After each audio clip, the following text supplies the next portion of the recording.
we could seriously do a separate sister podcast to Contest of Challengers that is just like controversy of challengers.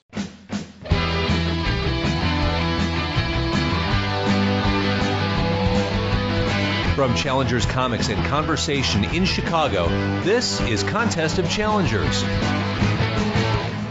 And now, here are W. Dal Bush and Patrick Brower. Is this what it's come to? Yeah, like the very act of you going to press that button makes me yawn, yes. I don't know what the deal is, but yeah. Yeah. I guess all I can say is, welcome back, Dal. There's another one. I didn't finish the first time. I see. Well, we'll pause and let you get those out. Wow, that was a big one. Because it had been building up over the last minute and a half. What? Once the phone got put down on the table? Yeah, I mean, once I start laughing, then it's like, wait, no, I still have to yawn. What? You have to laugh yawn instead of lawn? I can't do that. No? All right, fine. Well, again, welcome back, Dal. I can never tell if episodes that you're not in are better. They are better. Whenever better. we get back to record one, you're always a little bit resentful or spiteful, and I can't tell if you're joking or... Let me assure you, not the case. Well, you always make it like, oh, you're just talking to me now, kind of. Yeah, it's probably a bit. I mean, initially, when I came to you and said, hey, do you want to do this? You're like, oh, what wrestler are you going to be interviewing tonight? That was just being an asshole. Oh, That's a different thing. No, I've never resented you deigning to talk to me. Well, with the new setup, which coincidentally, we are not using tonight. Yeah, if you didn't notice from hearing the audio, it's not microphones. We're going old school. I don't know why. Because it's super loud in your room. It's true, it is. There's outside my bedroom, there are... You mean your recording studio?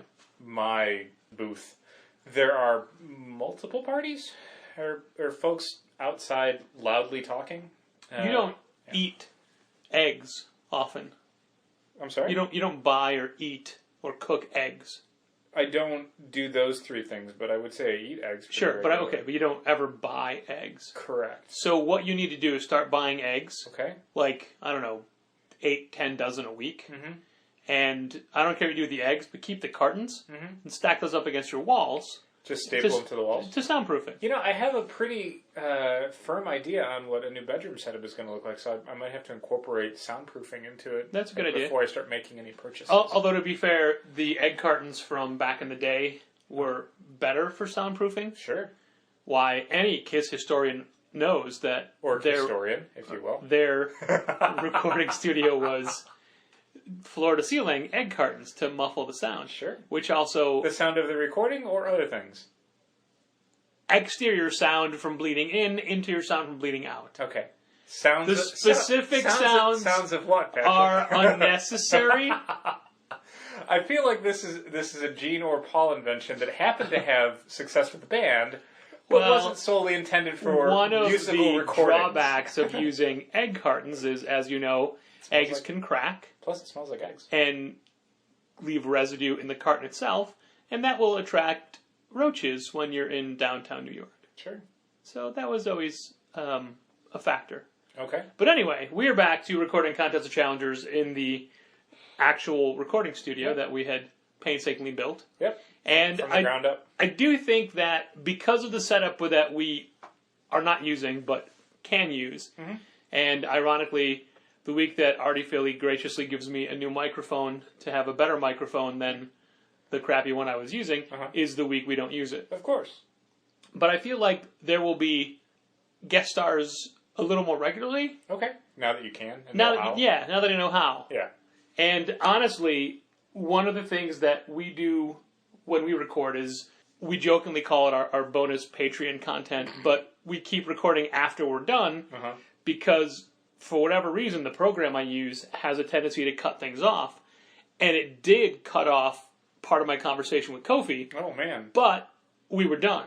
Oh, okay. So it cut off after you had completed your interview. Yes. Okay. And it was just Where he was just telling you which wrestlers he hates the most and who on the road he's going to murder? Yes. Okay. Yeah. And specifically where the the bodies. 7 things Vince McMahon has said that no one should ever find out.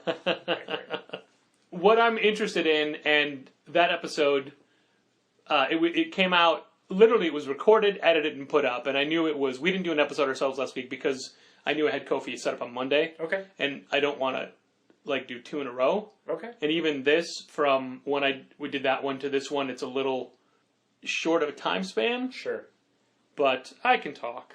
Sure. I imagine you'll be talking about different things on this episode than you would with Kofi. Yes, and that's one of the things about the Kofi episode is because I expected, and we've gotten so many new listeners just for that episode, a lot of the questions were very basic and kind of generic questions that we used to ask people all the time when we were interviewing comic fans for the first version of this podcast. Yeah. But longtime listeners will have already heard a lot of the things that I had to say, but Kofi hadn't per se, and I was looking at it from the standpoint of new listeners. Yeah, people who would come to the podcast because of Kofi. Yeah. And we have gotten a tremendous response immediately. That's great. From it, but only in viewership or listening figures, sure. No actual content, no comments. No, yeah, I wouldn't expect there to be. But one of the things I'm most interested in is how people handled the audio quality, because when you record Skype to Skype, it's way better than when you record Skype to a phone. Right. And he was literally on his cell phone backstage in the arena somewhere. It's only ever going to sound like a cell phone. Yeah. Like, it's never going to get better than that. But I want to know if that's okay. I think people are used to it. I mean, I haven't listened to a lot of podcasts where people call in, but I've overheard podcasts where people call in, and it's just nature of the beast. Like, unless you're in a studio on a microphone or on a laptop with a microphone, it's going to sound like you're calling on your cell phone. Like, and technology is pretty great that you can just record those. Sure. And I know that we're using technology people have been using since before we started doing Contests of Challengers, but we finally got to a point where we can do it. We just figured it out. Yeah. And there's still, as a matter of fact, at a certain point, like when I first texted him to say, hey, I'm going to call you now, he's like, I'm ready. Then Skype crashed. And he said, reboot your whole system. Like, I'm not rebooting my whole system. It's going to take too long. But it came back up. That's good. And then the recording program that I use runs in the background, so I can't see it. So sometimes I don't know if it's recording. And for the first couple minutes, I'm like, hey, man, I don't think this is actually recording. So let's not, we're not actually recording it. It was recording the whole time. Sure, but the last thing you want to do is waste, 45 minutes of Kofi Kingston's time. And right. Go, hey, can we do this again? Like, all over from scratch. And then the drop-in that I put at the very, very end was from the, don't worry, man, we're not recording yet part of it. But it was nothing, it was nothing bad at all. In fact, Kofi didn't say anything that I had to edit out or say, are you sure you can say that? Like, he wasn't... Yeah, I would hope that anybody who's a professional at his caliber knows that anything being recorded should probably be fit for public consumption, and maybe even if someone says, don't worry, this won't be part of the interview, or this won't be part of the recording, don't take any chances. Yeah. Do not. Yep. So, once again, my personal thanks to Kofi Kingston for giving us his time, and while he is not the first professional wrestler who has agreed to be on Contest of Challengers, he was the first one to follow through. So there's that. That counts. And then, while we're on a quick wrestling theme, we had Rob Schamberger, see what I did there? In store Wednesday night for an art show, and we had Rob a couple years ago when he was just doing a tour on his own. Now he's a big shot, fancy WWE. He's an official WWE painter. Has appeared on Raw and everything. And he was in a backstage segment a few weeks ago when they were in Kansas City. Yep. And he did an exclusive Poffo family print for us. And the Poffo family is, of course... from Downers Grove, Illinois. I wanted you to name them. Oh, Randy. Okay. Randy who? Randy the Macho Man Savage. Okay. Lanny? Okay. Leaping Lanny? Yes. Or... he's some sort of genius? That's it. Some sort of smart guy? The genius. Yes. And their dad. Oh my god, I knew it at one point, and I don't remember it right now. Angelo Poffo. There you go. So a wonderful purple monochromatic Poffo family print that he did Yeah. At Dal's suggestion. It was for someone's the suggestion. I don't think we'll ever know for sure who it was. Lost to the annals of time. Mm-hmm. And then the best part was we hung out with Rob afterwards, and not only is he like just a super affable guy, just very like down to earth, and you can't like Rob, you're a great talent. Oh, whatever, blah blah. Very very Self-effacing. yeah. He's very modest, I would say. Maybe not even self-effacing. It's not like he's like, oh, I'm not any good. He understands that he's talented, but it's It doesn't define him. You don't have to talk about that with him about how talented he is. That's not a topic of conversation. And he is a bigger wrestling fan than probably the both of us put together. Oh yeah, I mean multiples probably. I mean, and there's his little to knowledge nothing about wrestling that he doesn't know. Not only is his knowledge of wrestling history pretty intense, but now in his capacity as WWE painter, he gets to be around these guys and has some pretty great stories. Yeah, outstanding stories. Yeah. If you have the opportunity to buy dinner, not a drink, but dinner, for Rob Schamberger, do it, because you're going to get so many great stories out of that dinner that whatever you're paying for his meal, well worth the cost. Totally worth it. Totally worth it. And let's not forget that Rob Schamberger was an image creator way back in the day. Yeah, that's the fun stuff for me is being able to talk to guys who are not necessarily full-time comics makers about comics and about their history with comics, because we're able to encounter a lot of people who work in a lot of different industries, but the commonality is that they are comics fans. So while it's definitely fun to talk to Rob about wrestling and sort of people he's met and stories he's heard and things he's done, and they're great stories, they're hilarious stories, I usually have a better time talking to someone like that about, like, what are you liking in comics right now? Like, is there an artist you follow? Like, what's your history with it? Because I can sort of, like, selfishly for me, like, the wrestling stuff, I get some of the references, I don't get other ones, and they're good stories and they're well told, so they're entertaining. But there's parts of it that just don't click for me because I'm not invested that way. But when you're talking about, like, the Chicago Comic Con from the 1990s, it's like, yes, let's talk about that. Right. And honestly, his knowledge of current comics is, I don't know what this says about me, better than I expected it to be. Like, he's a full-on, reads a ton of stuff, current fan. Yeah, it's very diverse. I mean, he's definitely a guy that's a fan of the medium because he was able to sort of pick it, not just, current Marvel comics or DC comics that you might expect someone who's engaged with the mainstream portion of the comics medium to mention, but also going outside of that to some of, like, the IDW and Fantagraphics archival stuff. Yeah. Like that kind of stuff, which is pretty interesting. It was definitely fun to talk to Rob about a lot of things. He's a really fun guy and definitely someone that we're grateful to have had a couple times and hopefully we'll have again in the future. He's got a really great John Byrne story, which I really want to tell but won't because it's his story. Yeah, I would highly recommend that anybody who has the chance to check out Rob at a convention, like, go there and hopefully you have a minute or two to hear a fun John Byrne story. And then also a really good, was it Phil Hester? Yes, Phil Hester was the second part of that. Because honestly, my other guess was Andy Parks, because I confuse them all the time. Sorry, guys.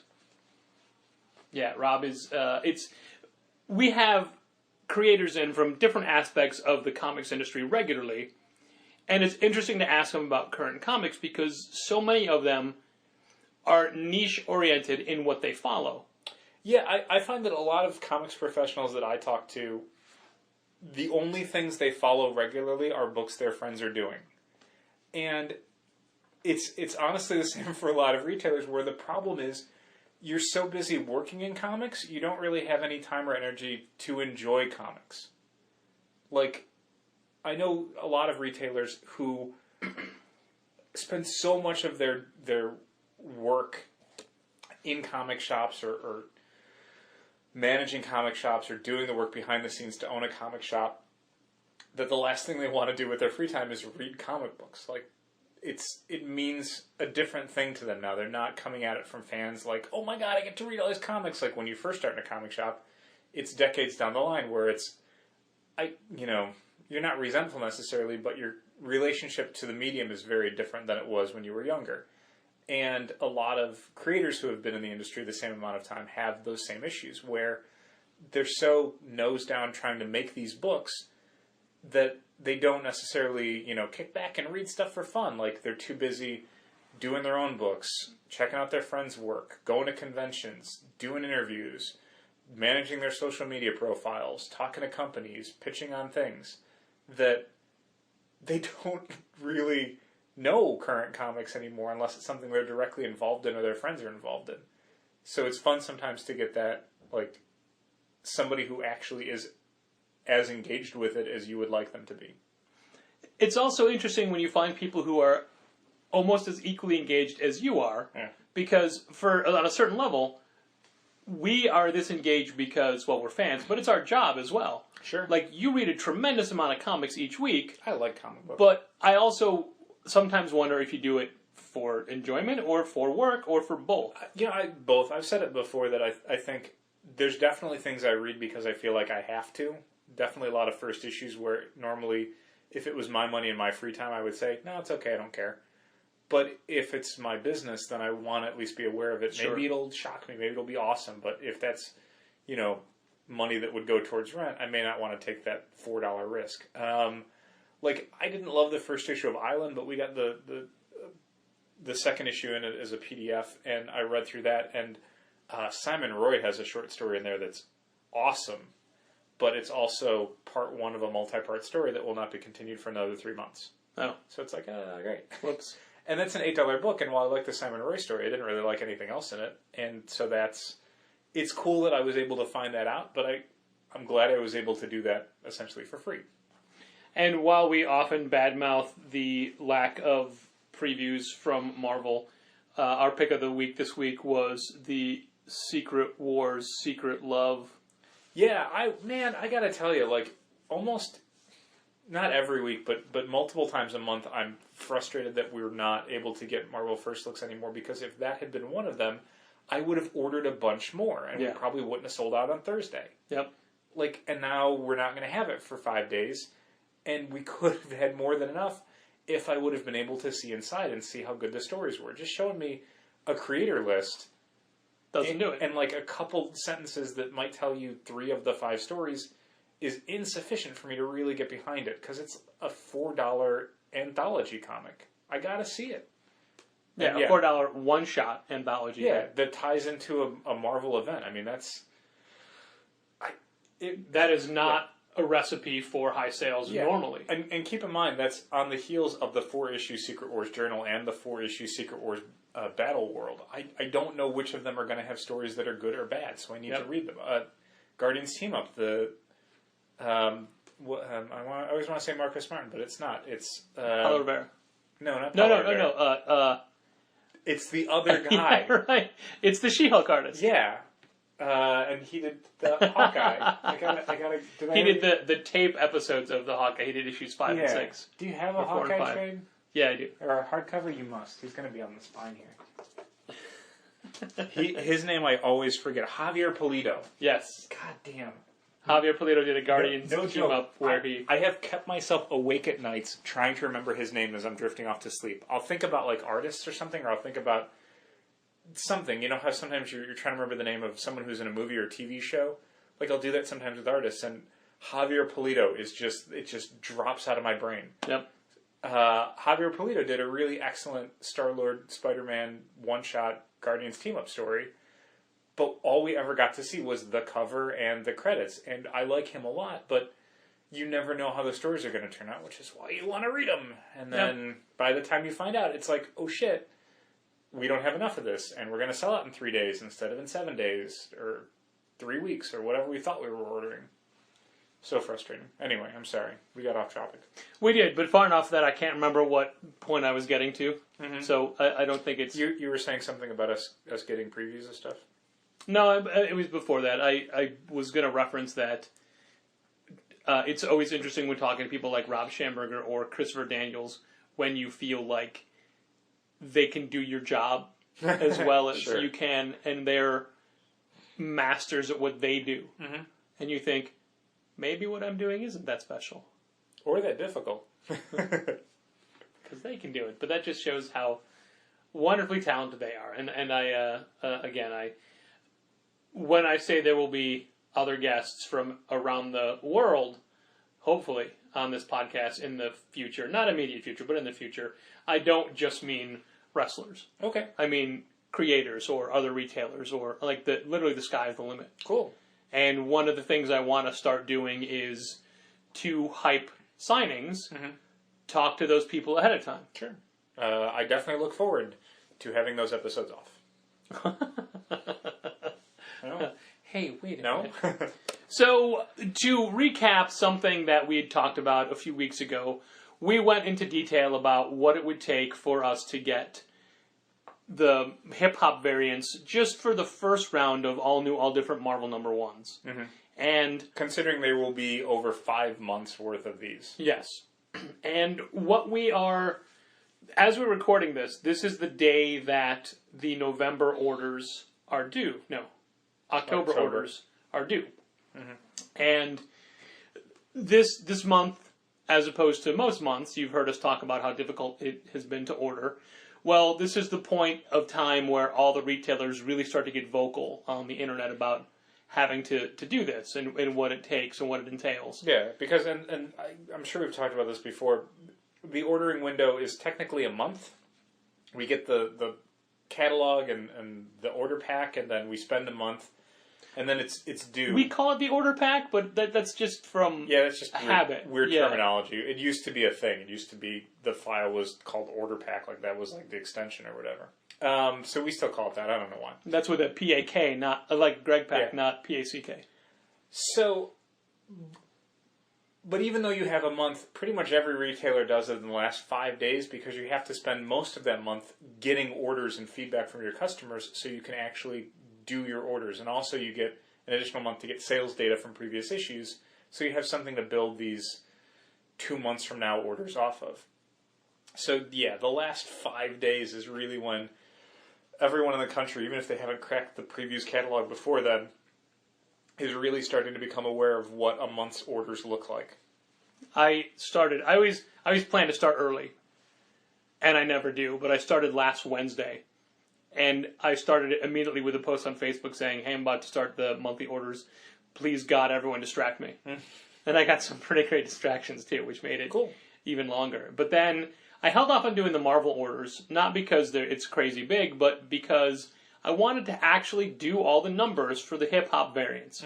So we talked about what the percentages were that you had to hit for each book's hip-hop variant. But at that point, we hadn't sat down and done the math. Yeah, to figure out what those numbers actually mean in real physical numbers for us. And as you know, normally if a variant cover is a percentage of a different issue of a book, we ignore it entirely. But we've had so many people ask for the hip-hop variant covers that, our rule has always been, if you ask us for a variant cover and we qualify for it naturally, you can get it. Yeah, we never guarantee it because we never can guarantee it, but we'll always make the effort. And this is maybe a little caveat, asterisk, editor note, footnote. It has to be a specific cover. Like, we've been burned so many times in the past by people who've been like, I want every variant cover for whatever books, and then we start getting them in, and it's like, oh, I don't want this cover. This is dumb. Like, no. You can say, like, you have to specify this cover for Angela, Queen of Hell #1, but it can't be, I want every hip-hop variant. Well, what if it's an artist you don't like, or homaging a hip-hop artist you don't like, or a title that you don't care about? I've ordered that for you, and now I'm on the hook for it because you just gave me this, give me everything. Well, not everything, just the things I like. Well, no, then you got to tell me which ones they are. So we've had several people submit lists of which hip-hop variant covers they wanted. Yeah, I knew these things would be big, man, as soon as I saw them, because we knew from Run the Jewels. Yes. Like, people are, the crossover between people who like hip-hop and people who like Marvel Comics is a pretty huge crossover. So, yeah, man, like, when they said smartly, well, that was 2 of those were a success, let's do 60 of them. It's like, well, that's going to be a huge success, which Marvel knew, so they made getting them incredibly difficult. Had they stuck with you got to order 50 of each, 50 to get one. No, they're not doing that. Right, had they done that, we would have been able to qualify for more. Especially so anyway, for some of these, because some of these you'd order 50 or 100 or 75 or whatever. No, they that's insufficient. 50 would be too low. No, go higher. So we talked about the percentage before, but thanks to Gene the Challenger and myself, we sat down and did the numbers, and out of this list right here, this piece of paper that I'm holding, paper list. It doesn't include Invincible Iron Man. I don't know that we factored that into, because it was ordered a different month. Yeah, it was on a different month. So I don't know. We didn't take that into consideration. I'll take a look at it on the FOC, Sure. which are probably very soon. So this list has 17 hip hop variants from the first month. Mm-hmm. Out of the 17, how many did we actually qualify for? How many, Patrick? 6. Of those 6, how many did we actually qualify for, and how many did we say, well, we do have people who want this, we're within 5 copies, let's bump it up? So how many did we stretch on? Yeah. 2? 4. Wow. So outright qualified for is 2 out of 17. Yeah. Wow. And one of the ones that I find the most telling is we really want to push Doctor Strange. Right. And I had a number in mind as to what I wanted to get as a long-term buy-in, so 3 months down the road, somebody can come in and still pick up an issue number 1 off the shelf. Yeah.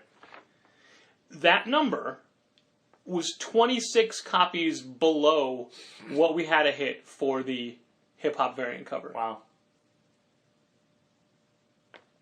And that was a pie-in-the-sky crazy number. Yeah. Not crazy enough for Marvel. Right? Yeah. And so we hit 6. So, of all the people that gave us lists, only one person is getting all the ones they wanted, because he wanted 1. Jeez. Anybody who asked for multiple titles, we didn't hit is all going of to them. get disappointed. As a matter of fact, there was, our highest was, I can't remember which one, but there was one cover we had 5 people asking for, and it's one that we're not even close to. Really far away I from. don't know which one. Can I see the list? Yeah, it doesn't. No, this doesn't have any orders on it. I got to remind myself of what covers are Sure. happening. To be honest, I don't. Cap? Was it probably Cap?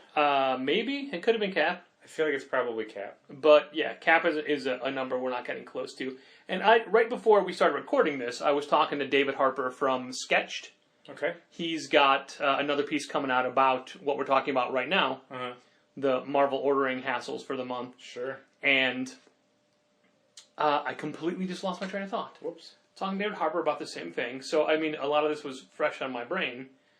Nope, can't do it. Okay. Huh.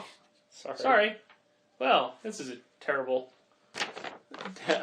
ramping up to a crossover point. I was just sitting here looking at that list. I think I said Cap, and you said yes. Yeah, no, it probably was Cap. Okay.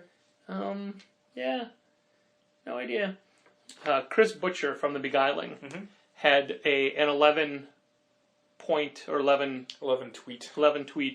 run about exactly what we're talking about and things we talked about before. Yeah. And it was a plea to please pre-order your books, especially small press and indie books. And he linked to 2 things: Mike Sterling's Progressive Ruin and the Outhousers or some other thing. Yeah. That I think you had shown me before, where someone had made the joking post that Invincible Iron Man #1 was posting a buy-in of 250,000 copies, so 150,000 copies will be in back dollar rooms. boxes. Yeah. Forever. And honestly, it is like there's so many similarities to what we had both experienced in the early to mid '90s, when you would have stores ordering well beyond their means and anything beyond the actual comic Potential audience sell-through. at the time. We were ordering hundreds of copies of something where it's like, you don't have hundreds of people shopping at your store who are supposed to be buying these. And that's, in a lot of ways, the fear of the all-new, all-different Marvel stuff, is that Marvel's asking people to buy in on levels where it's like Marvel would have to somehow get twice as many people to be shopping at Challengers for these numbers to be feasible. Like, to make these numbers something I could actually sell to people. Like, there are not enough people currently buying comics in the direct market to make these numbers viable nationwide. They're not. And that's... We're not newcomers to this industry. We've been ordering comics for 25 years.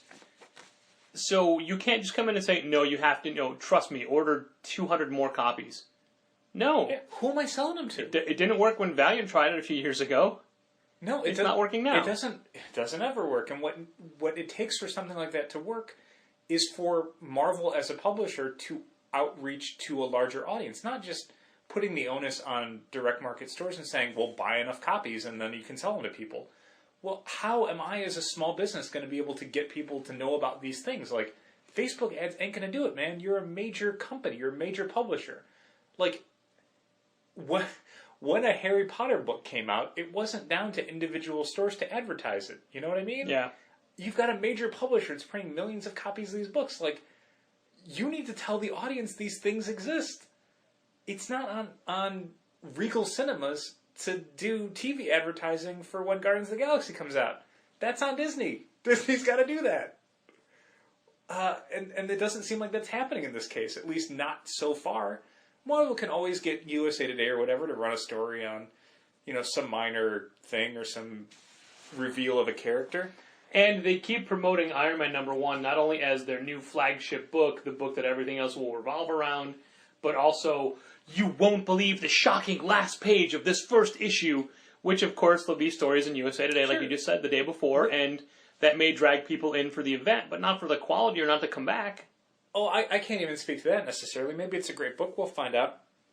But I'm worried about is that this is not a Secret War style thing. This is not a few new titles or a slight tweak to whatever. We've got 15 titles coming out over the next 3 months or whatever. This is 60 new #1s coming out over the next 5 months. At least there's ones we don't even know about yet that haven't been in that preview magazine that we will find out in October at New York.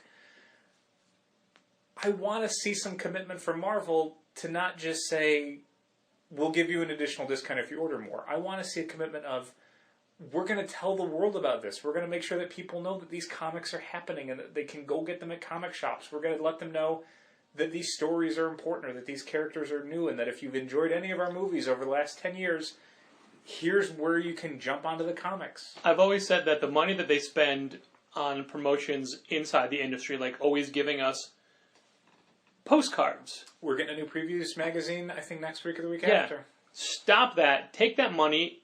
Outreach. I want to see bus ads. I want to see bus shelter ads. I want to see commercials on TV. I want to see, banner ads on major websites. And I don't mean Comic Book Resources or Comics Alliance or Takeover ads on the beat. I want to see it on whatever is like, I don't even know what a well-trafficked website is anymore. Sure. Those. Be on those. A while back, like years ago, when DC had huge success with the New 52, I remember someone I was talking to had made some mention of, eventually Marvel is going to do it. And I remember even at the time being petrified that Marvel would actually do something like that, because it's like, Jesus Christ, the amount of money that we had to gamble on the New 52 was making a lot of people real nervous. And Marvel is doing way more than that and asking for way more money. Yep. So, real nervous. Real nervous. One of the questions David had asked are, what are the biggest challenges ordering for this? And the biggest challenges are that all the books are at least $1 more expensive. Yeah. At least. The challenge is finding the money in September to pay for all these books in October. Yeah. Like, where is that coming from? Like, we pay for these things before we get to sell them. So, like, week 1 really needs to deliver, or we're in a hole that we can't dig ourselves out of for the rest of October. The final tally for our October order pack is large. Sure. But it's not humongous. Yeah. I don't know that it's manageable, but it's lower than I thought. And honestly, we bit a little bit harder than I wanted to on a lot of these things. Yeah. Like these hip-hop variant covers. Because that's even a thing that, we added extra issues to qualify for these. Then you have to pay for those covers. Yeah, that's not programmed into our estimates on what we think we could sell. That's above and beyond. Yeah, and we are not marking them up, so we're not getting a windfall like people just automatically assume. Well, you'll make like the copies you don't sell will be paid for by the exorbitant fees you charge for the variants. Here's the thing. I don't know how true that is, because what I've seen on like eBay, I don't know what it's like for different stores. Maybe different stores have a captive audience and they've got people who are paying a lot of money. What I've seen on eBay for a lot of variant covers is, because the buy-ins are so high for all of these books nationwide, stores are ordering hundreds of copies and getting 5s and 10s of 1 in 50 variants. Those 1 in 50 variants aren't worth as much as they would for a book that's selling 20,000 copies. The Run the Jewels variants did incredibly well for people on eBay because they were tied to books like Rocket Raccoon and Howard the Duck that weren't ordered hugely. Star Wars variants, 1 in 25s, 1 in 50s, don't do super great because that book sells over 100,000 copies. Everybody has them. Secret Wars is the same way. Secret Wars variants, like for the actual Jonathan Hickman Secret Wars, don't do great because it's the #1 book in the industry. Yeah, and everybody has copies of it. Every store has, you would have to do 1 in 200 variants for it to be scarce enough to actually move the needle. The other ones are not hard to find. You can't even get cover price for them because, 1, they're everywhere. 2, it's a limited event. People want Spider-Man variants because they've been buying Spider-Man comics forever. They don't want Future Imperfect variants because Future Imperfect's a miniseries. Who gives a shit? No one's going to remember it in a year. Yeah. That's the problem with a lot of variants, is that, yes, they'll do well, but under kind of really specific circumstances. And as in any supply and demand situation, the more you supply, the less the demand there is. You have to have low supply, high demand for the price to go above cover. And a lot of stores, I think, that are anticipating being able to make their money back on variants are going to be in for a pretty rude awakening in October when everyone in the world has all of these variants because everybody ordered way too high. So, man, if you're a store counting on that happening, that's what I'm more worried about. It's tough for us, but I think we'll manage. We have a good idea of how to not stick our neck out so far that it's going to get chopped off. Remember that when we close in November, everybody. When we're in November doing this podcast, wearing barrels with suspenders on, you'll know for why. Our Indiegogo campaign. For our GoFundMe. That's what I meant. Sorry, GoFundMe. Right. But the stores that really are collector driven, marking up variants and doing 1 in 500 variants, a lot of different publishers have got their number now, and they're going to get that money at that store's expense. The Dark Knight 3 that's coming out is not only, I think it's an $8 book to start with. Yeah. And then there's also the $13 hardcover version of that issue that comes out 2 weeks later. But there's also a ton of variants.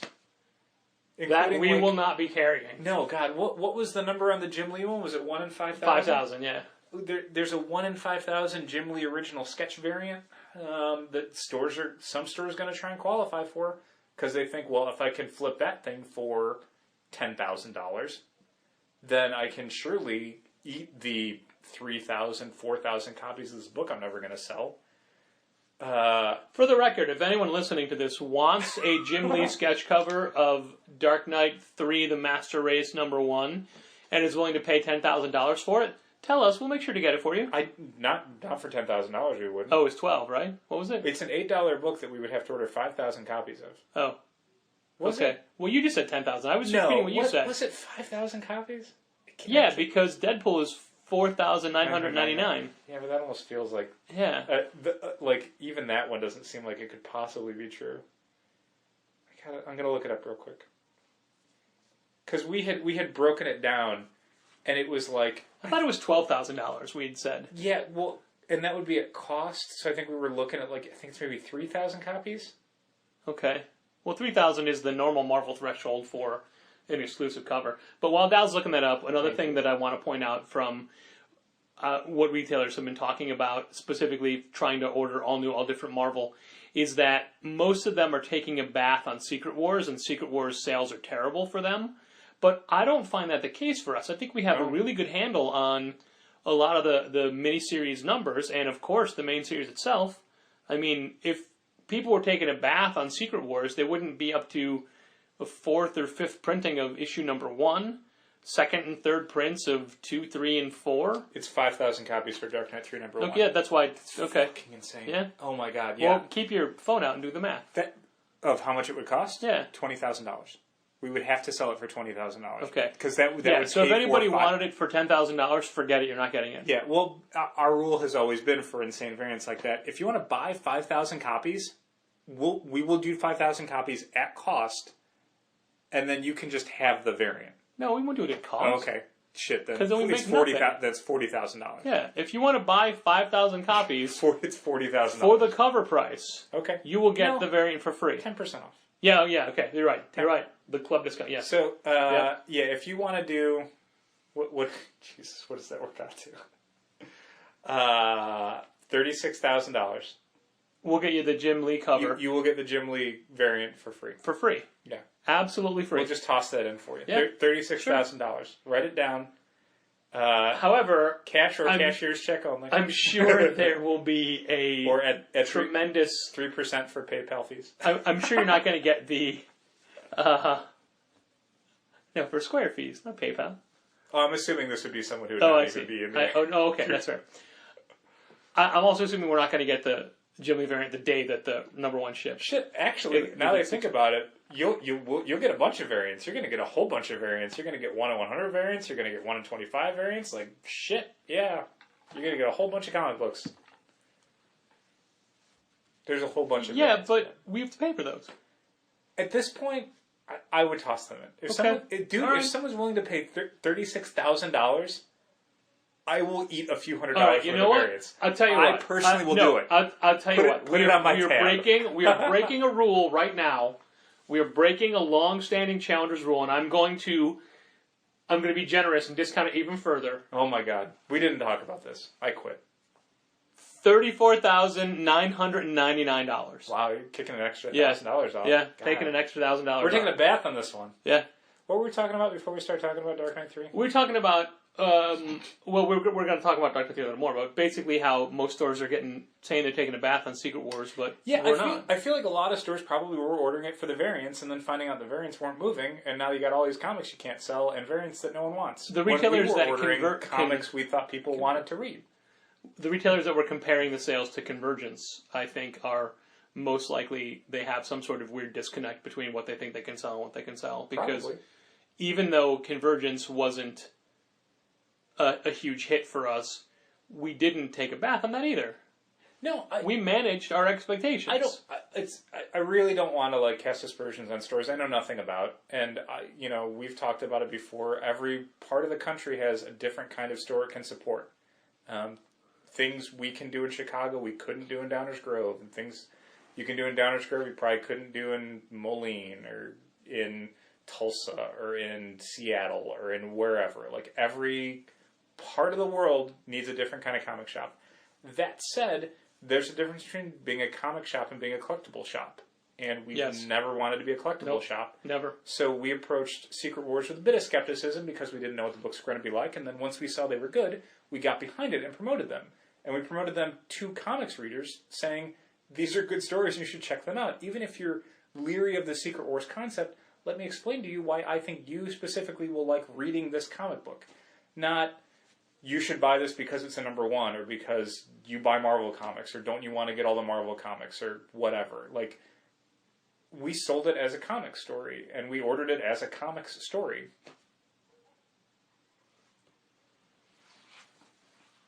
The end. Okay. That's how we order and sell everything. Yeah. It's comic stories, is books to read. Admittedly, when a book like Sex Criminals has bagged versions, we anticipate there'll be some people that don't want to open theirs. But yeah, we don't. No, and similarly, when we knew that they were doing a Brian Lee O'Malley variant, we kind of had to order some extra because we thought, well, some people are going to want both of these covers. Yeah. But I think I don't know, it's kind of an apples and oranges thing, I feel like, because it's not. No, it's not. It's an apples to apples thing. A lot of people who are buying the Spider-Man variant are the same type of fans that are buying the Sex Criminals variant. They like the character or the concept or the idea of owning them so much they want to own every version of it. Sex Criminals doesn't usually offer you that opportunity. But we've We talked about it with the next variant they've got coming out. Like, we have copies of 11 in the store. Yeah. But we have to order the Sex Criminals 11 second print because there's going to be Sex Criminals fans who are going to want that cover as well. And as much as I like Sex Criminals, that always frustrates me because I would rather those people spend that $3.50 or $4 on a different Image comic than another copy of the same Image comic they already bought. Like, spend that money on something else. Maybe something else that you like. And I know people are resistant to starting new titles because it's an added expense, but if you like it, yeah, it's worth it. I take that money, save it for Jughead, or go buy Howard the Duck. Yeah. Or, something else. Put that towards half of the price of the Odyssey trade or whatever. Like, take that money and spend it on something new. Don't spend it on something you already bought before. A question that we've never gotten, and I'm surprised at, with our we're not a collectible store stance, is, then why do we carry supplies? Well, just because you're bagging and boarding your comics doesn't mean that they're collecting them. You want to keep them safe. I mean... I buy bookshelves for my books. Yeah, perfect answer. Yeah, perfect rationale. I don't plan on, flipping these books online or collecting them all, but they gotta go someplace, so they go on bookshelves. I could just stack them up in piles on my floor, but I really don't want to. I think it's best that you don't do it that way. Yeah, I can't imagine anyone making that argument, that your books should just sit around in piles. Since I've completely lost everything else I wanted to talk about, and while I was writing notes, I was only writing notes what we were talking about, not what I wanted to talk about. Oh, I'm sorry. And I know I had several other things, but... Did I distract you? No, it's not you. It's not you. It's me. I'm an old man who's forgetting a lot of things. That is, however, going to lead me into a quick shameless plug. No, this isn't a plug so much as a thank you, because as I've mentioned before, and if you follow me on Facebook, you're aware that my family and I are doing an Alzheimer's walk in the name of our mom, who has Alzheimer's and who's not doing well. And we've decided that this is the one and only public fundraiser we're doing. While we will most likely be involved with this cause for the rest of our lives, we are not going to keep going to people and keep saying, hey, give us more. Okay. Like, so you will continue to support the fight against Alzheimer's. This isn't like a they better cure it or else sort of situation. Right. I just want to make that clear. That'd be nice. So we are, this is, and I haven't been really aggressive with my fundraising efforts, but it's been doing pretty well, and the generosity of the people that I have met through comics and through Challengers specifically is pretty great. Yeah. Like, there are people that I've known my whole life who are donating, but there are Challengers customers who don't know me outside of the store who are donating, and some people are donating some pretty high amounts. Yeah. And some people, just the act of them liking the post got like another family member of theirs to see it and then say, hey, let's do something for this. That's terrific. Like, people that I don't even, that I've never met want to be part of this. That's great. Honorary Kampman from Yi Shun Sin, for Wizard World, he's donating 20% of his sales for the whole weekend to this. That's incredibly great. Yeah, the people that, huge. like, even... That dude moves a lot of units in Wizard World. And he's been... as people, one of the things Henri does is, as people buy the books, he'll take photos of them with the books. Cool. But he has a goal of what he wants to sell on our behalf. So I'm getting updates of, like, one down, like how many more he has to go. And this is only preview night, technically. Yeah, really. 3 to 8 on Thursday. Yeah. So that's pretty wonderful. The people that have been donating have been great. I still am going to reach further, and I haven't yet figured out a way to really broach it with some people, because I don't want to be like, that's a line you can cross. Like, when you ask a friend for money, no matter the worthiness of the cause, there's one thing about, like, kind of making them aware of it, like creating an awareness. There's another directly asking someone to contribute to something like that. That's the difference between, donating to a homeless shelter and then someone asking you for money on the street. Yeah. Like, even though you might want to do both, one of them you're more comfortable doing through, I don't know, anonymity or a little bit of distance. The other is, how do I look you in the eye and say, I kind of don't want to give you money right now? Sure. And that's fine. You don't have to donate, but I want you to be aware that it's a thing. Like, I want to know that you've seen it. And legitimately, I don't care if you donate. If you donate, that's great. This is a terrible pitch. You got to work on this pitch. If you just forward it or share it or like it, that's great. Don't tell people they can't. I've made it gives. easy. I bought a domain that'll link you right to the page, and it's rememberingfrances.com, Frances, and it's easy to put out there. But I don't want to make people feel bad for not donating. Mm-hmm. I'm okay with that, but I want to know that they saw it. I don't want it to be a long-standing Challengers thing of, oh, I didn't know you had Noelle Stevenson here. I want you to have known it ahead of time and made the option to not come and see her. Mm-hmm. That's fine. Maybe you need like RSVP type cards. Yes, I plan on donating. No, I do not plan on donating. Yeah, right. Like those are the two options. You got to check off one of them and send it back. That's fine. So comics have been great. Even other stores have donated. Oni Press has donated. Wow. And I thought, if Oni can do it, so can Dark Horse, so can Image, so can Marvel. But I don't know how to get to that point. Be like, hey, Marvel, I've done a lot for you over the years. Yeah, maybe. Right? I did have a most recent post that was the most begging I've been yet, where it was, did I ever buy you a drink, drive to the airport, lend you $20? Uh-huh. Help you move. Literally, it started with help you move. That was the first one, yeah. Because you've done that for a lot of people. Yeah. I'm calling in that favor. Right? And the favor is just go to the website and look at it. Yeah. That's what it is. Right. Anyway, we got off track because I picked up a copy of The Nameless City by Faith Erin Hicks. That is an advanced reader's edition. We were sent by the good folks over at First Second. Yeah, Gina at First Second sent us a copy. Did we talk about this before? I don't think so. I feel like maybe we did. Okay, maybe. Anyway. No, I think I did. I talked about how much I liked it. And compared it to certain books. Oh, all right then. I guess then Space Dumplings is a book that will... I didn't read Space Yeah, I know, but it's a book you're excited for, and a book that came out this week. It's true. It's Craig Thompson's newest book, and it's an all ages... It's interesting to me how many people that I would consider kind of like leading lights in the alternative comics community are doing kids' books now. Yeah. That's where the money is, Do you think they're doing it because it's for the money is, or because they now actually have kids? I think some of it might be the latter, but a lot of it is the former. I mean, a lot of people who came up with Jeff Smith in the 90s look at that Scholastic money and go, I could do that. Not in a mercenary way, but just... I might have a story I can tell, and if that's where the readers are, that's where I'm going to tell my story. Well, Paul Pope did Battling Boy because he couldn't give the Batman books he did to his nephews. Yeah, and I mean, I was just about to bring up that he wanted to do a Commandy, and DC's like, no. So he took some of the ideas he would have had for a Commandy thing and did Battling Boy. Like, that's going to happen more often as certain creators can't find a way within Marvel and DC, who can pay advances and stuff to make the comics they want, and they don't necessarily want to take on all of the financial risk themselves to do those sort of books at companies like Image. The middle ground is major book publishers who move a lot of copies of graphic novels for younger readers, young adults, teens and tweens. Like, that's where a lot of money in book publishing is right now, is books and graphic novels for that audience.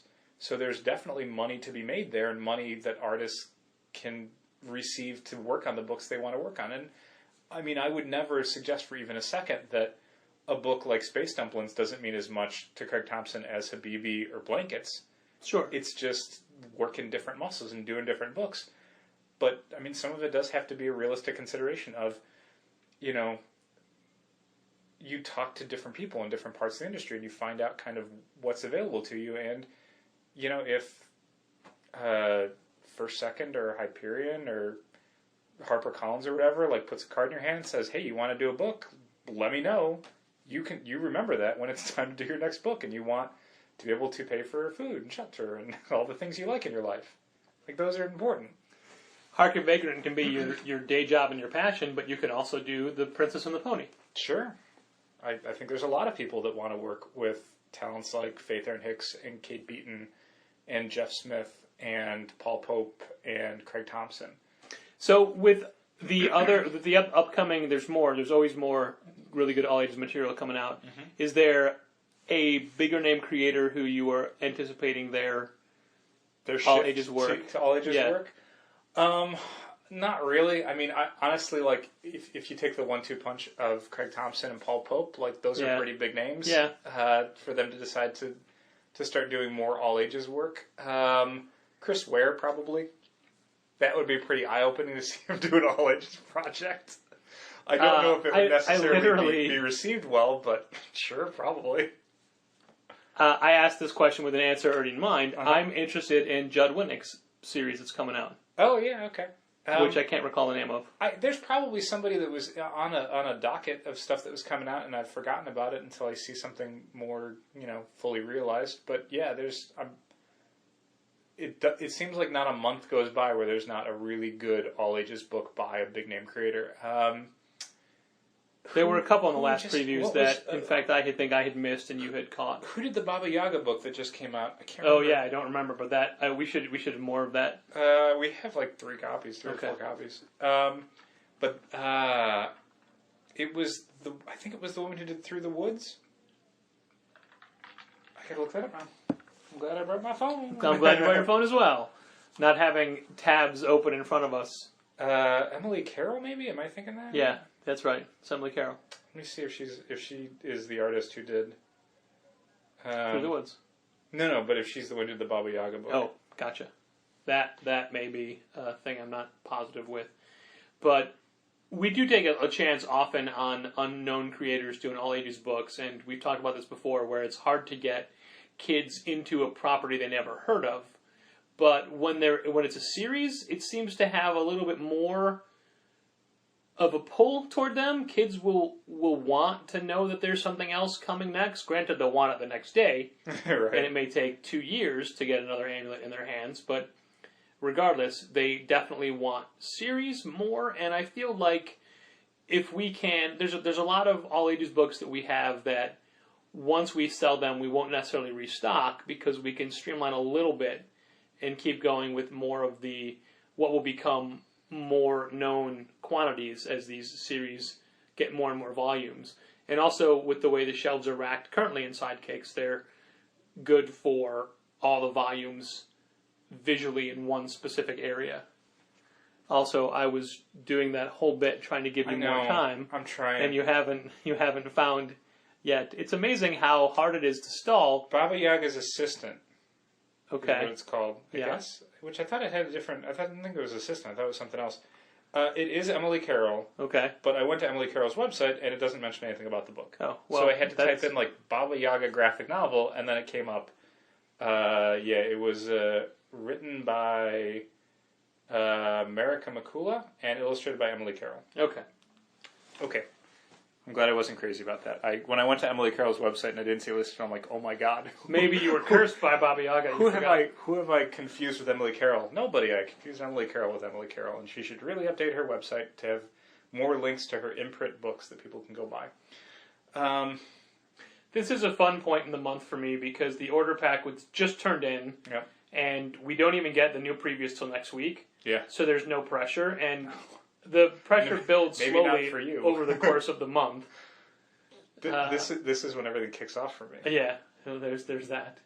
But I get to, next Tuesday I'll spend like an hour in the red chairs going through my first pass through previews. This Monday, Sunday or Monday, probably Sunday, I got to do up the new checklist for the November Marvel All New All Different books. Yeah. We decided pretty late in the game in October for the October shipping books. Well, in August. We had a different plan for what we were going to do. We were going to do October and November on one list, and then once I spec'd it out, I found out, no, October is its own sheet. So, we would have liked to have had that checklist in people's hands earlier, but we didn't think it would be necessary until it was too late. So the November one, I want to make sure people have alongside this week's previews, when that comes out on Wednesday. So I will hopefully... do that Sunday, because I'll go to FedEx Sunday night. Okay, I'll hopefully have a couple more flyers for you then as well. Okay. I got more of the information for the He-Man mini comics collection signing that we'll be doing, and it's a triple threat Saturday is what I'm calling it, because there's 3 separate He-Man events at 3 separate locations, one after another. Cool. But for ours, we will have Val Staples, Tim Seeley, and Steve Seeley from the He-Man mini comics collection, and there is also the new He-Man fan movie that's out, which I forgot the name. Return to Grayskull? Is that could be it? And we'll have some of the actors as well. Oh, terrific. With more people to be added later. And we'll also have copies of the previous Dark Horse He-Man collection that Tim put together, more of like a history of the franchise. And there'll be an exclusive He-Man mini comic they're just Tim giving and out. Steve? Did they put that together? Yeah. Okay, so Tim and Steve. Yeah. But we'll have an exclusive mini comic I think we're just giving away. Cool. For people that show up for this. So there'll be flyers for that, and then we can announce the Gene Ha May release party. Yeah, Gene Ha's graphic novel May that was on Kickstarter and had a hugely successful Kickstarter will be available in October? October 2nd. October 2nd? Friday, October 2nd. So we're going to, as soon as Gene is available and the book is available, we are going to have both of those physical objects in the store. And one will sign the other. I don't know which one's which. But that'll be a Friday night party type situation. One of them won't be doused with water. So we'll have books, and we'll have probably some drinks and maybe some snack type foods. So you can hang out and pick up the book. And if you already have picked up the book via Kickstarter or other means, you can bring that with you and get it signed and tell Gene how much you like it. Because I'm sure Gene would very much like to hear in October how much people are enjoying his new graphic novel. So please do that for him. This is a pretty rough week of weather for Chicago, so some tornadoes and lots of storms, and as is the tradition at Challengers, when it pours, the store leaks. Yeah, like a sieve. I happened to be at the store Monday night while the rain was coming in, and it was cascading off of like the door frame and dripping from a few different surfaces. This is the point I would drop in the Brian Setzer song, and the rain washed everything away. But now the rain washed everything away. Okay. But I don't think I own it, so I'm not going to do it. Our loss. Can people go pick it up on iTunes? Probably, right? Probably. It's not like a hard to find song, right? I have no idea. It's probably from the 80s. Yeah, but it was 90s, just on an album. 90s? It wasn't like on a 7-inch that came with... Right. A Japanese import only, special green vinyl edition. You have to pick it up from him in a hotel lobby in the 1990s or something. So you happen to be at the store. Yeah, man, it was 45 minutes of trying to contain every leaking area because I couldn't just stay there all night as it rained. I had to make sure that it was not damaging anything, and also cleaning up what little damage had already occurred that I was able to catch. And then 2 days later, did it again. Yeah. But one of the things it does is... The next night. The next night, okay. The next night it did it again. One of the things it likes to do is it collects water on the top of the front door. So Tuesday I was shaking the door off to get rid of it. Sure. But Wednesday we forgot about it. Yeah, and I usually forget about it because I don't come in through that door. And while I might unlock it, I don't necessarily like open it wide. I just unlock the door. And we're done. And if you slowly open it, you're fine. But if someone like jerks it open or the wind catches it. Mm-hmm. Anyway, the first person in Wednesday was Gene Ha. It was Gene. And he got drenched. Yeah, because he pulls the door open like you would. Yeah. And the water just splashed out from the top of the door frame right onto him. Because it's grooved. It's like a U at the top. There's a lip. Yeah, so water can literally collects. It just stays up there until it's open. What you guys couldn't see was that both Dal and I made basically devil horns with our hands to make the shape.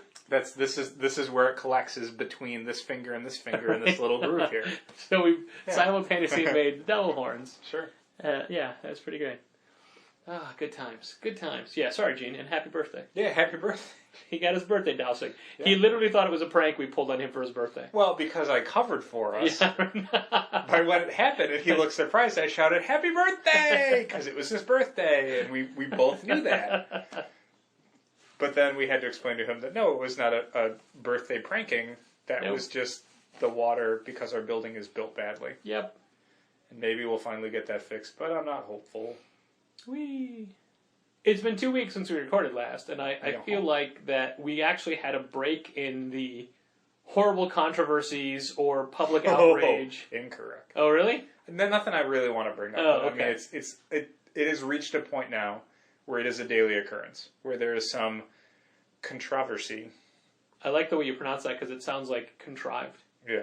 No, it's just a dumb pronunciation because I don't want to say I'm getting worn out by it, but man, getting jaded to it. Yeah, I don't want to be. I don't want to be cynical about it because a lot of the things that people are bringing up and the issues that people are passionate about are important things, and there are things that need to be corrected and things that need to be addressed and things that need to be acknowledged.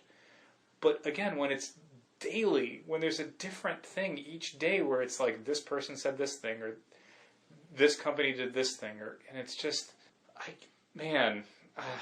my energy levels start to run a little low. Sure. Like, especially as it's things where I have to kind of, intellectually I can understand what you're saying, but emotionally it does not affect my life, and it's not something that is impacting me, you know? Yep. So I have to think and go, yes, that is bad, and yes, I do wish that weren't the case. But it would never have even occurred to me until somebody else brought it up, and then I went, oh, okay, yes. We could seriously do a separate sister podcast to Contest of Challengers that is just like Controversy of Challengers, where it's just like what is the internet up in arms about this I was week? immediately thinking what to call that, and you nailed it. Yeah. Controversy of Challengers. It's on the nose, man. but it's what it is. Oh, I love it. But no, I mean, there's literally every day between Comic Book Resources, Comics Alliance, Comics Reporter, The Mary Sue, The Beat, something will bubble up, or just Tumblr, where it's just like, oh, that's sad that happened, that person said that thing or did that thing, and it's like... Oh, man, wait, no, let me just, we're not going to talk about, is it Deadpool? Deadpool is one of the more recent ones, yeah. Okay. The Ted Rall stuff that's been going around, he was fired from his freelance position at the LA Times. Oh, well, you don't want to talk, let's not. Okay, no, I mean, you can find out about it. Comics Reporter has a lot of stuff on it, and it's one of those things where it's, yeah, you can fall down a hole just trying to deal with this stuff. And speaking of falling down a hole, not that there's a controversy, did you hear Ryan North's Trapped in a Hole thing? No. There's a really fun version of it you can find all over Twitter. Basically what happened is Ryan North took his dog out for a walk after the day after a rainstorm where everything's still kind of soaked. And there was this abandoned pool that a lot of these skateboard kids would use, and they weren't there because it had rained. So he's like, oh, I'm walking my dog. I'll take my dog down there. I'll take a picture and then, go out. He gets down there with his dog and he realizes, I can't get out of this pool. Like, how did he get down there? Because you can go down like the a ramp? Yeah, an incline? The incline where it goes from like a shallow end to a deeper end. But the problem is it's so slick that he kind of couldn't go back up that side. And while there are cutouts that you could climb out of, 65-pound dog, and the dog isn't moving, so he can't. The dog couldn't get up either. The dog wasn't moving. Like, he couldn't drag the dog up the side because he can't get up the side, and he can't climb out because he can't climb out with the dog. And once he's climbed out, he can't get the dog out because the dog is in the deep end of the pool.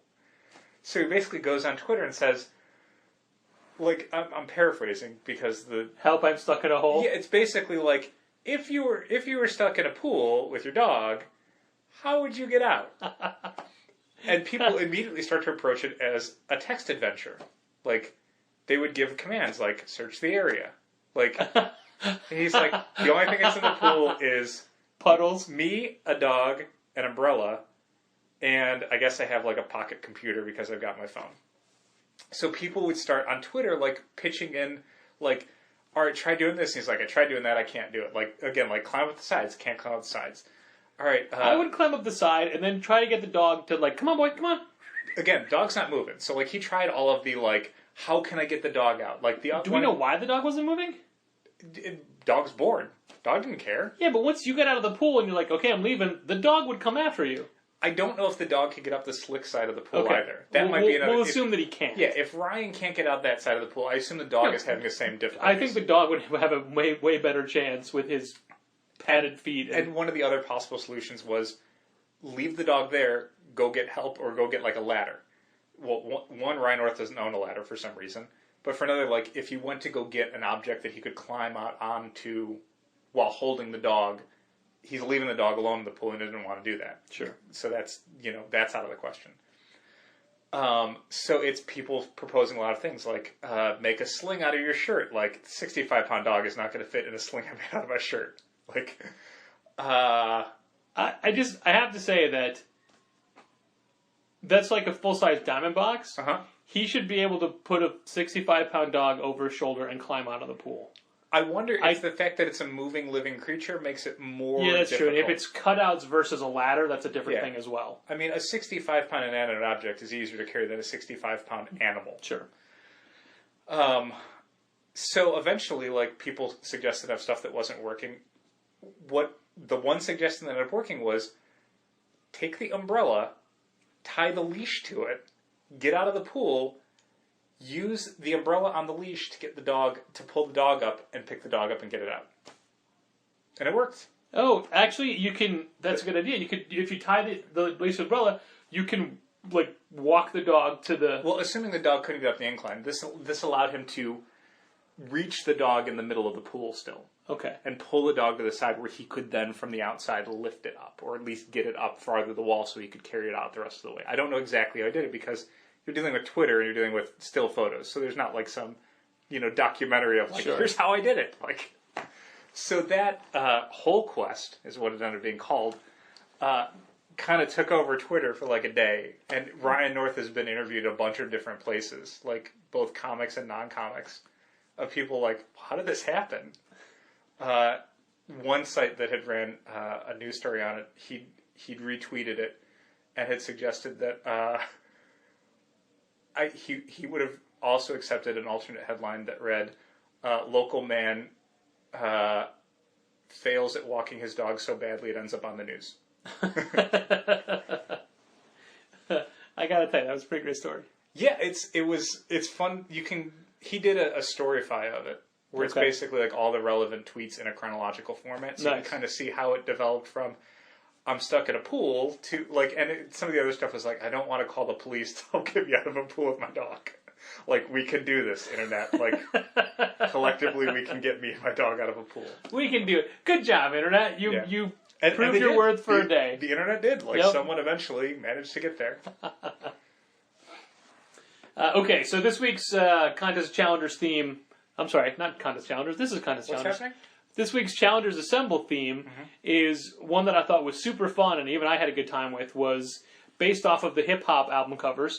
Album covers. Just take an album cover of any genre of music and make it comic book themed. Okay.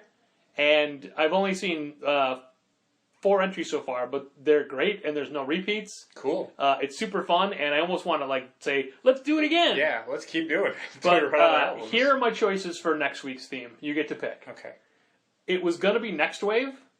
Sure, because the trade's back in print. Yeah. But I feel like it should be Yvonne Craig Batgirl. Oh, okay, sure. Well, so which one? Yeah, Yvonne Craig. Yeah. Okay. Yeah.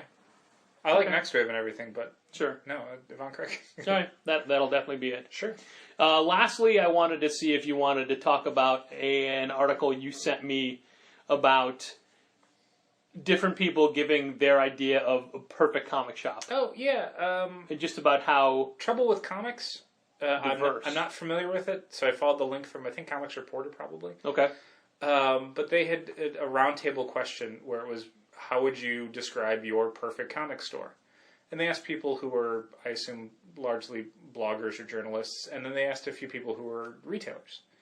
And you'd see a few similar things kind of bubble up through all the answers, and things like cleanliness and knowledge and all the basic categories that the Spirit of Retailing Award is based off of. Right. Where they want to see...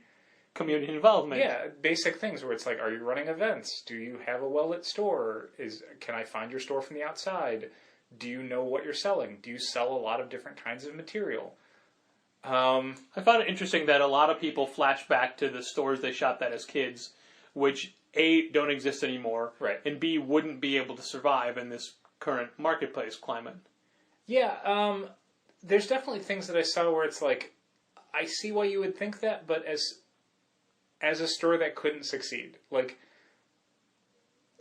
one person I was really grateful actually said, like, while I would normally want to say a store like the Beguiling, like, a store like the Beguiling can only exist in Toronto. Like, you can't, and it was like I was saying earlier, like, you can't do that store in, rural Colorado. Like, Right. that's just, you Right. cannot make a store like that succeed someplace outside of a major metropolitan area that values the arts. Like, that's the other thing. Like, you couldn't do it in Salt Lake City. Not going to happen. It's a big city. Not going to happen. I was a little surprised by the number of people that said, huge back issue selections. Yeah, which again is one of those things where if you grew up in those stores, like, that's the thing you want to see. So a store is a bad store if you can't get a ton of back issues. Like, even though that business model is very difficult to make work, and it usually can only work at the expense of graphic novels or local artists. Like, not a lot of stores, I can't really think of any off the top of my head, that are able to do back issues, small press, and graphic novels all work in one space. It's a very, very different difficult to do those. clienteles. Yeah. And I mean, just based on a money and space situation, how are all those going to fit in one store that is profitable enough to pay for that square footage? How is that going to happen? Like, back issues, for years now, stores have been getting away from it because back issues take up a lot of space. And depending on where you are, your space, your real estate, your lease, might be the most important and highest amount that you're going to pay in a month outside of your diamond bills. Like, that's probably your biggest expenditure. So if you can, instead of $3 and $4 back issues that turn twice a year, if you can fill that space with a lot more things that you can turn more often, that space becomes more valuable. Your markup is great on back issues, but if they just sit there all year, it doesn't matter. It doesn't matter how great your markup is if you don't sell them. Speaking of back issues, you had a good conversation with Christian Mendenhall about what Wizard World or comic conventions used to mean to you and how you're not at all that collector anymore. No, I think it was with Rob Schamberger. Oh, okay. It was with Rob Schamberger. Yeah, Christian, I think we were talking about. Well, taking want lists to tables and digging through boxes. I think his stuff was more. Christian's was more going to different publishers and stuff. Right, but I thought you had equated it to it. Maybe I was just projecting Rob, but anyway. Yeah, no, with Rob, it was when I was going to the Chicago Comic Con before Wizard owned it, before it was even in the Donnelly Stevens Convention Center, I would spend 3 full days with a spiral notebook of all the different comics I had, looking for the ones I didn't have. Like, that wasn't even my want list. That was just everything I owned. So I could go, oh, I don't have that issue of Action Comics, or I don't have that issue of Uncanny X-Men. But it wasn't just the payoff, it was the hunt, too. Like, you liked digging through the boxes. Sure. And I mean, that's what comic reading was back. I don't want to say collecting. Like, that was reading. Like, because you're spoiled for choice now. If you want to read every Batman comic, there's so many ways you can do that, legally and illegally.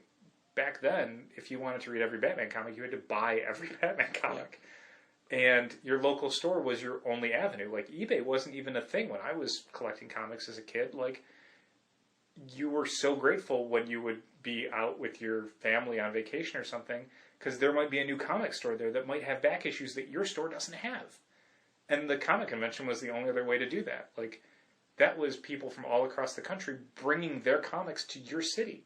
So you would go there and you would check every booth for 3 days, because that's the one time of the year that you might get to do that. And you would wait for it each year. You'd have to get ready and. Oh man, you'd save up. You'd go through your collection. You'd make sure what you had and what you didn't have and priorities. And maybe you found out some new thing in a price guide that, like, oh, I didn't realize that was an appearance of Captain Atom or whatever. And so yeah, you'd hunt down those things. I mean, if you want every copy or every chapter of God, what was I going to say? Not the Judas Contract, but the Janus Imperative. Okay. You know? Sure. Like, that runs through a few different titles. Kids, look that up on Wikipedia, the Janus Imperative. Eye-opening. But yeah, like, that part of the industry is gone, because you don't, from home you could do all that. You don't have to go to the local comic shop to find those issues.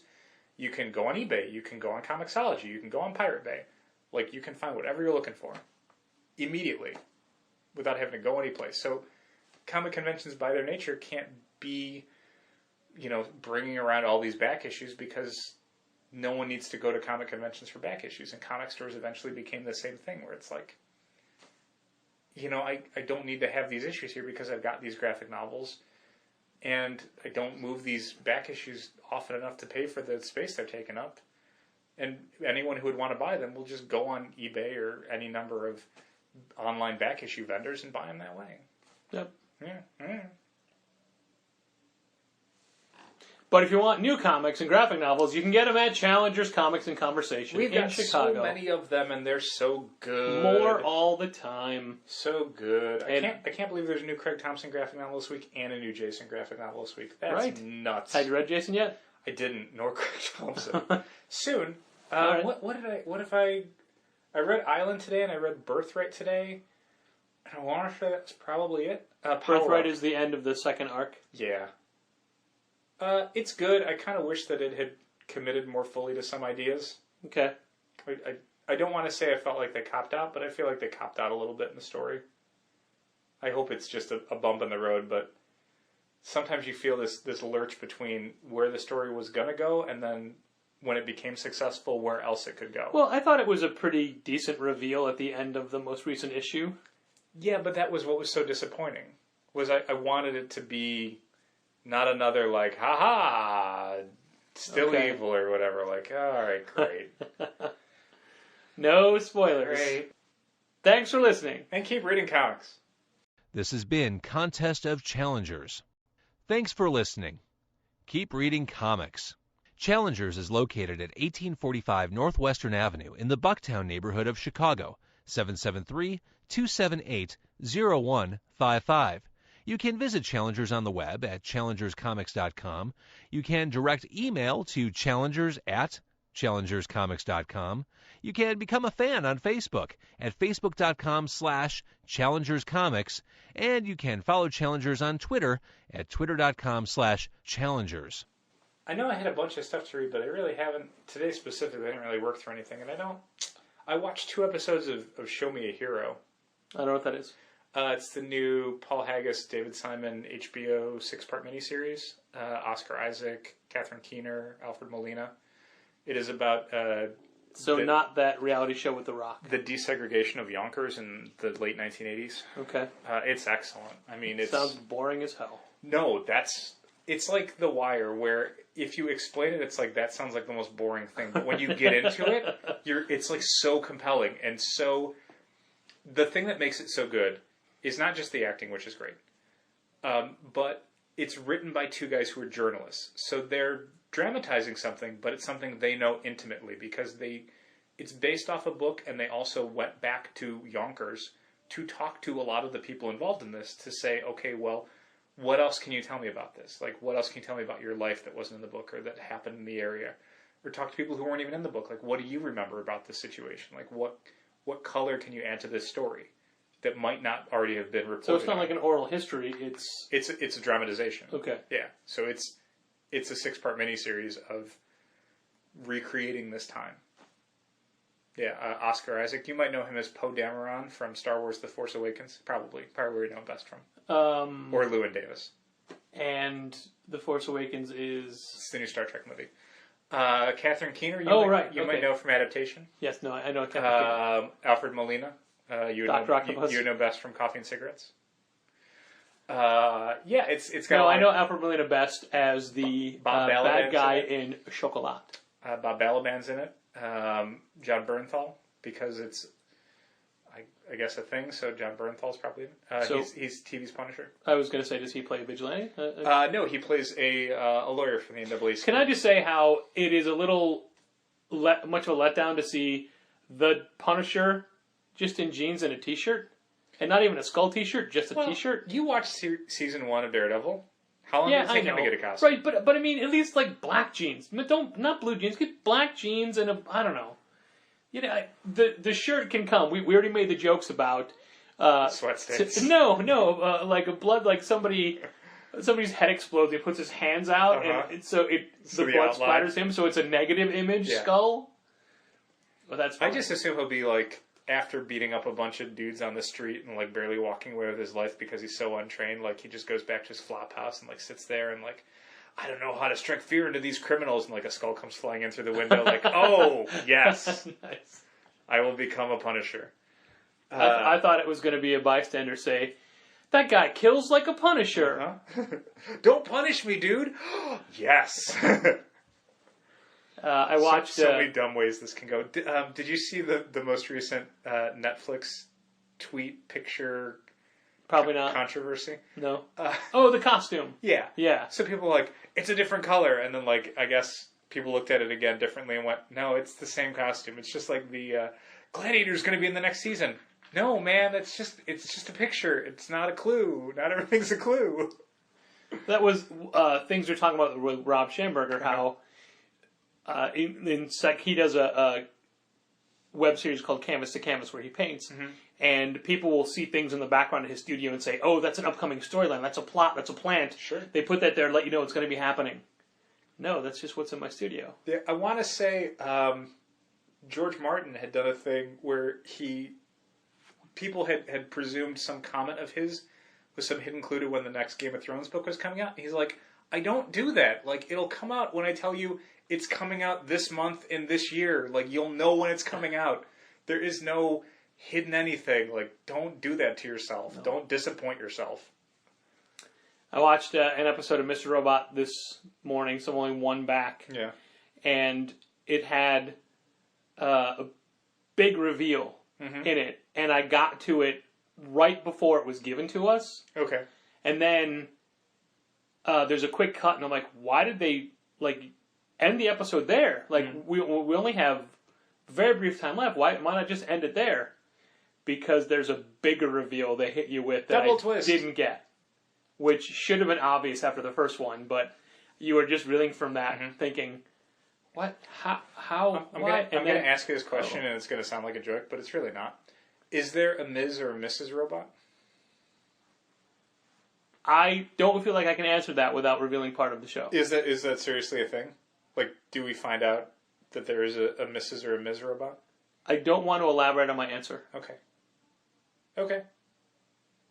Yeah, sorry. Okay. Good question, though.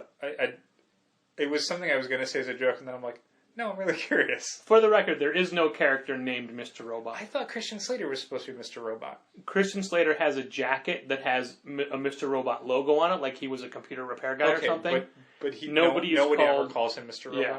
Okay. It's not like his hacker name or something that... Correct. Okay. In fact, their hacker... Did he host a pirate radio station? ...group is F Society. Okay. And they're basically anonymous. Sure. I think I gathered that from some pre-show chatter. But they do a good job of making it their own. That's good. Yeah, people say nothing but good things about that show. It's the kind of show that I thought it was a different show when I started watching it. I was really interested in the show that... That happens to you a few times. You said the same thing about Humans. Where you're like, I thought it was going to be some other thing, and then it wasn't this thing. No. Humans from the first scene made me think it was going to be this. Mr. Robot from my own... From the trailers, I'm like, oh, it's about this. Mm-hmm. Well, it's about that, and this, and this, and this, all together. Okay. For Humans, I specifically thought that it was... They were killing humans and remaking them as robots. Making them into robots. Yeah, I thought that group of people we saw, and I'm not ruining anything because this is the first scene in the first episode. Yeah. And it was, I think, in a commercial as well. I didn't realize that they were already androids or robots. Yeah. Synths, they call them. Okay. And Humans is getting rave reviews from people, aside from yourself. I don't know that I would rave about it. There's things I really like about it, but it's it's over, show. Right? Yeah, the 8 episodes was their first series. They're coming back for a second one, though. But I mean, like, I will catch up, because we have them all on the DVR. There are 7 episodes on the DVR. Well, I only need to watch 6.5, thank you. Okay. And Constantine. Jesus. Just wait for Arrow. No, these shows don't start till October. Do you think they're going to reference that? Dale, now that it... What? Do you think on Arrow they're going to reference, like, the season finale of Constantine? I don't know, I didn't see it. No, but I mean, I feel like they won't. I feel like it'll just be... Sure, no, it definitely like won't. a generic version of Constantine. He'll just be a guy that wanders in that episode. And I don't know that his show comes out in October. I think Arrow and Flash are September. Okay, but like the last week. Yeah, I know that Supergirl is October because they got CBS Thursday Night Football problems. But I feel like we're only 3 or 4 weeks away from probably... if they come out in September, they'll be the last week of September. Okay. I could look it up. I mean, the Emmys are the 20th, and that's always before the new TV season starts, and then they don't necessarily start right away. New Girl was always a show that started the earliest, but now it's not because of her pregnancy. Yeah. Anyway, that's enough TV talk. I got more TV talk I can talk about.